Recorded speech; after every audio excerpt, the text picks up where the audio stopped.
Hello guys, and welcome to my final bottom dollar bounty DLC video before the DLC drops. Okay, tomorrow morning, when the DLC drops my time zone, I'm Central Time Zone. So when the DLC drops for me, I will be going live on Twitch, and of course, that live stream will be getting published and uploaded to my YouTube channel for y'all to watch. We'll be doing a $100 spending spree live stream tomorrow for the new DLC, for the new bottom dollar bounty DLC. So if you want to get up and of course play the DLC, you can. So in this video, I wanted to go over what time the DLC will be dropping for people, for certain people, and then I want to go over a tweet that Test12 posted saying that he posted something about to do with the new property garage or whatever. And then I wanted to go over the prices, like how much money I think you'll need for the DLC. So, GTA Online bottom dollar bounty DLC time zones for everyone. So my time zone is Central Time Zone where I live in the world. So it'll be coming out around 4 or 5 for me because I'm Central Time Zone. But like if you live like in LA or like London or Paris or Tokyo, of course your time zone's gonna be different when it comes out. It may come out early in the morning. It may come out like late in the evening, late at night. Like I said, the DLCs normally drop around 4 or 5 o'clock early in the morning. That's how typically Rockstar's been doing that for a long time. They've been doing that ever since the very first DLC that they dropped back in 2013. That was the Beach Bum DLC. So they've been doing that a lot with the past DLCs, with every DLC. So it always comes out around that time, okay? I think the one DLC that didn't come out early in the morning was actually the original Heist DLC. That actually came out like in the like late that night or like towards like around like late afternoon or whatever. So that wasn't that DLC didn't come out early like every other DLC has. So that's the first thing I wanted to go over was the time zones. Okay.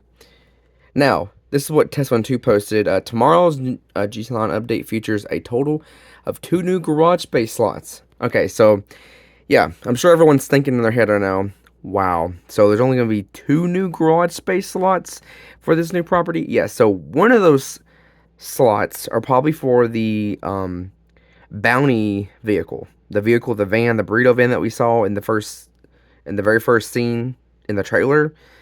The van that you saw in the entire trailer, that the bounty van that has the name of the business on the side, that's probably one of these 2 garage space slots are probably going to be available for your service vehicle.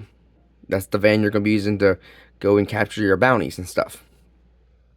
But the second thing I want to go over. The third thing I want to go over is how much money I think you'll need. So, from looking at the business, so we can, looking at, so with the last DLC, the Chop Shop DLC, they had how many 7-jar locations were there? I think there was 5, right? And the most expensive one was, I think, 2.6 mil.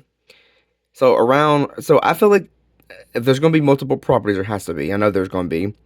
So looking at the property, the price, so I think between 2 between 2 and 1 mil, we're going to see, so the most expensive property is going to be around probably 2.5, 2.6 mil maybe. And then the cheapest one's going to be like 1 mil, basically, you know. The cop cars they added with the Chop Shop DLC, I know the day 1 cop cars, like the unmarked cruiser, I think that was like between 2 to 3 mil. Even the police riot van was like, I think 3 mil, I think. I know the most expensive cop car out of all the cop cars they added with the Chop Shop DLC was the Gallon Interceptor cop car. That one was priced the highest. It was 5 mil. Yeah, the buy now price was 5 mil and the trade price was 4 mil, yeah.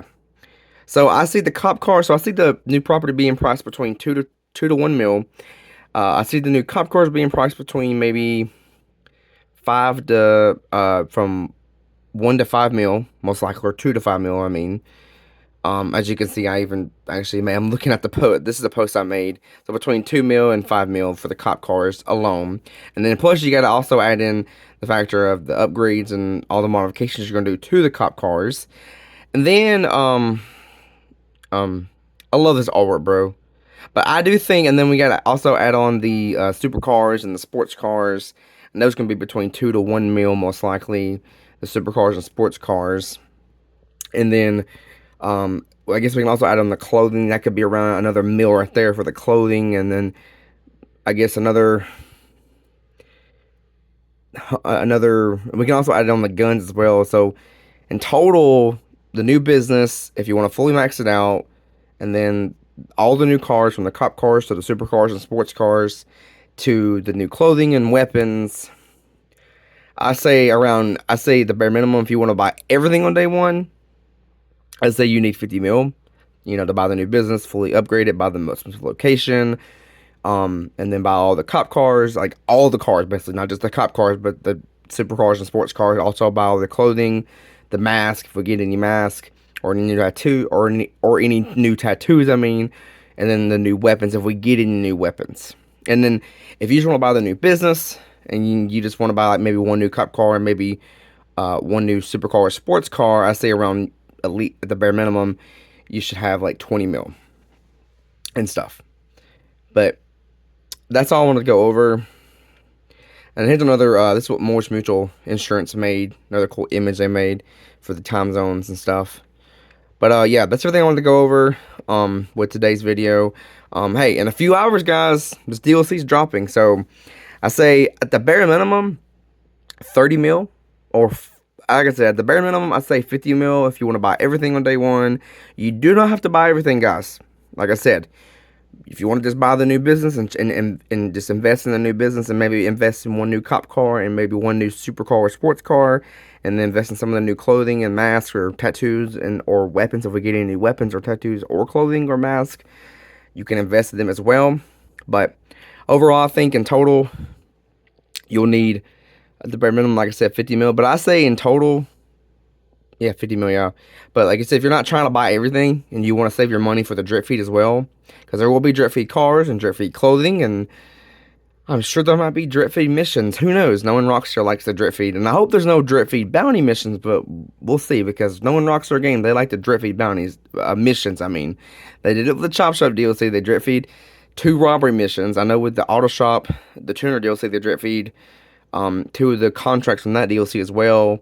So like I said, Rockstar loves drip feeding a lot of content. So most likely with this DLC, they're going to be drip feeding a lot of content. So anyway, guys, hope you enjoyed today's video. Don't forget to hit the like button, the subscribe button, and I will talk to you guys in my next video. And also, well, not in my next video, actually, in a few hours, or, later on, when the DLC drops, I will talk to y'all in my live stream, because we're going to be live streaming the DLC, doing a spending spree and buying the new business fully, buying the most expensive business, fully maxing it out, and buying all the new cars, customizing all the cars on stream, buying the new clothing, outfits, masks, guns, etc., etc., trying out the new missions, and also we're going to try out the new vigilante missions with the cop cars as well. So anyway, guys, take care, have a wonderful day, and Gaming Boss will talk to you in his next video. Take care, everyone.